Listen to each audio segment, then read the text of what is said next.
Assalamualaikum warahmatullahi wabarakatuh. Perkenalkan, saya Rifani Gezalaya Putri dari kelas 12B Farmasi. Pertama-tama, saya ucapkan terima kasih kepada Bapak Pembimbing Prakeran saya, yaitu Bapak Muhammad Zaini SPT MPT. Lalu, saya ucapkan terima kasih juga kepada pembimbing apotek saya, yaitu Ibu APT Nuriska Febrenuzula S.Farm, karena sudah membimbing saya selama 3 bulan untuk melakukan praktik kerja industri. Pada siang ini, saya akan memaparkan hasil pembuatan laporan praktik kerja industri saya. Yang pertama adalah latar belakang. Kebutuhan akan tenaga kerja yang terampil, berpengalaman, dan memiliki pengetahuan cukup dalam bidang kesehatan. Praktek kerja industri atau prakerin sebagai sarana terbaik untuk menyumbangkan pengetahuan dan keterampilan yang diperoleh selama pelajaran sekolah. Tujuan pendidikan kesehatan adalah menciptakan tenaga kerja berkualitas yang memenuhi kebutuhan masyarakat. Siswa dihadapkan pada tantangan menerapkan teori dalam dunia praktik setelah belajar selama 5 semester atau selama 3 tahun. Kedua, ada tujuan dan manfaat. Tujuan 1. Menyesuaikan diri dengan lingkungan kerja yang sesungguhnya. 2. Memberikan kesempatan kepada siswa untuk melakukan pengalaman kerja. 3. Memantapkan keterampilan peserta didik untuk bekal di dunia kerja. Manfaat 1. Memperdalam ilmu pengetahuan siswa. 2. Mendewasakan pikiran siswa. 3. Meningkatkan penalaran siswa. Selanjutnya ada pengertian apotek. Apotek adalah sarana pelayanan kesehatan untuk membantu meningkatkan kesehatan bagi masyarakat. Apotek juga sebagai tempat praktik tenaga profesi apoteker dalam melakukan pekerjaan kefarmasian.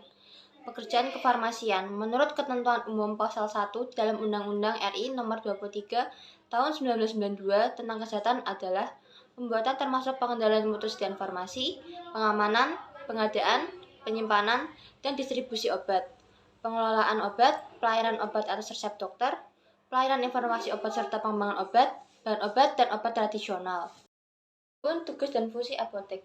Tugas apotek adalah tempat pengabdian apoteker yang mencakup produksi, distribusi, dan pelayanan obat, pengendalian mutu, sediaan farmasi. Adapun fungsi apotek meliputi pembuatan dan penyimpanan obat, pelayanan atas resep dokter, informasi obat, dan pengembangan obat. Berikutnya ada penggolongan obat. Yang pertama ada obat bebas. Obat bebas adalah obat yang dijual bebas di pasaran dan dapat dibeli tanpa resep dokter. Tempat penjualannya di apotek dan toko obat berizin. Lalu ada obat bebas terbatas. Obat bebas terbatas adalah obat yang dapat dibeli secara bebas tanpa menggunakan resep dokter, namun mempunyai peringatan khusus saat menggunakannya. Ada juga obat keras. Obat keras adalah obat yang hanya boleh dibeli menggunakan resep dokter. Tempat penjualannya di apotek. Yang terakhir ada narkotika. Narkotika adalah zat atau obat baik yang bersifat alamiah, sintetis maupun semi-sintetis, yang menimbulkan efek samping, penurunan kesadaran, halusinasi, serta daya rangsang. Visi dan misi apotek. Visi yang pertama, meningkatkan derajat kesehatan dengan suami dikasih. Yang kedua, menjadikan apoteker menerapkan pelayanan farmasian dan pelayanan informasi obat yang bermutu, berkualitas, dan terpercaya bagi masyarakat.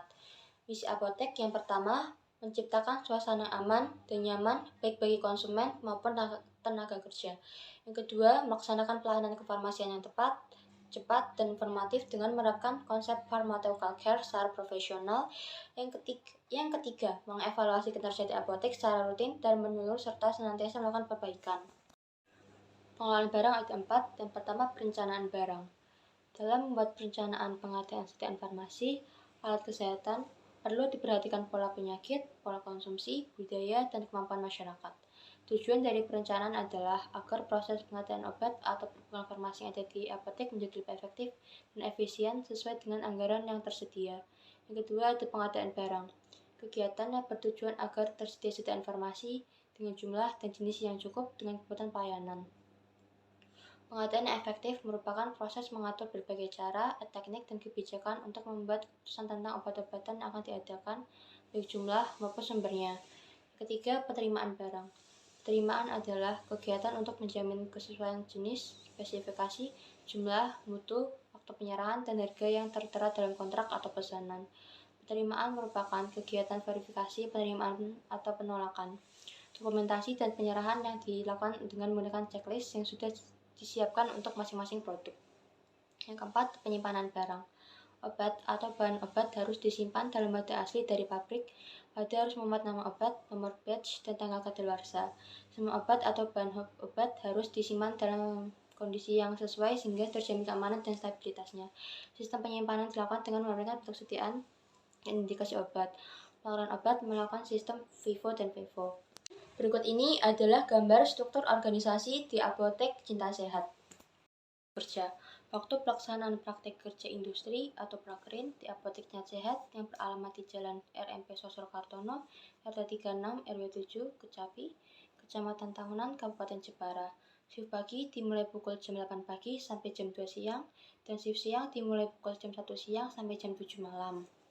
Berikut merupakan lampiran tabel kegiatan saya selama 3 bulan prakerin di Apotek Cinta Sehat. Kesimpulan dan saran saya dapatkan selama prakerin. Kesimpulannya, siswa dapat memahami ruang lingkup mengenal apotek seperti pengelolaan dan pelayanan resep, administrasi, pengadaan barang, alur pengelolaan barang, hingga penyaluran barang ke konsumen, dan juga menambah wawasan tentang dunia kerja.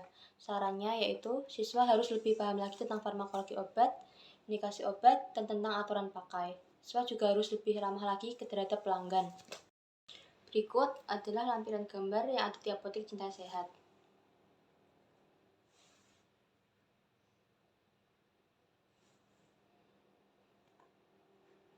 Berikut adalah gambar daftar pustaka yang saya dapatkan untuk mengerjakan laporan praktek kerja industri. Sekian hasil pemaparan presentasi saya.